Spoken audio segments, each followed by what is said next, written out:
So does it suck? Stay tuned and find out.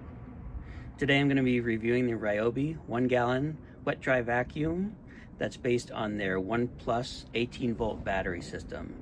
These are available, I think, distributed exclusively through the Home Depot. Not necessarily a bad thing. The Home Depot is one of my favorite places to go for several reasons. One of the reasons why they let you bring your dog in the store. My dog loves to go. She gets excited about it even before we go. She knows the word Home Depot and excited before we even leave the house. Number two, they have so many great toys, tools, and products to look through. Number three, they have a pretty lenient return policy. I think it's 90 days. And if you hate something, they'll usually take it back. One thing to note about the system is it is based on the Ryobi battery system. So that's kind of like a ball and chain.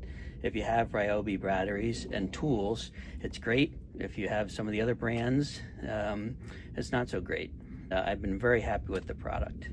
It does really well. It has excellent suction, relatively quiet, easy to open and clean, and it has features like, if you just connect the hose here, bring this around, plug this in the other side, it actually blows. So I call it the oxymoron because it sucks and blows, and it's wet and dry.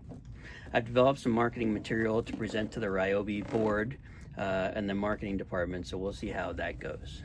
I do want to point out that it does use the standard 1.25 inch end, so it's compatible with all kinds of other accessories that you can get from Ryobi and from other manufacturers, so it's very flexible. So does it suck? Yes, but in a great way. It's a great vacuum cleaner, and I definitely highly recommend it. So thank you for watching my channel. Subscribe if you want to see the future material, and I look forward to showing you the future videos.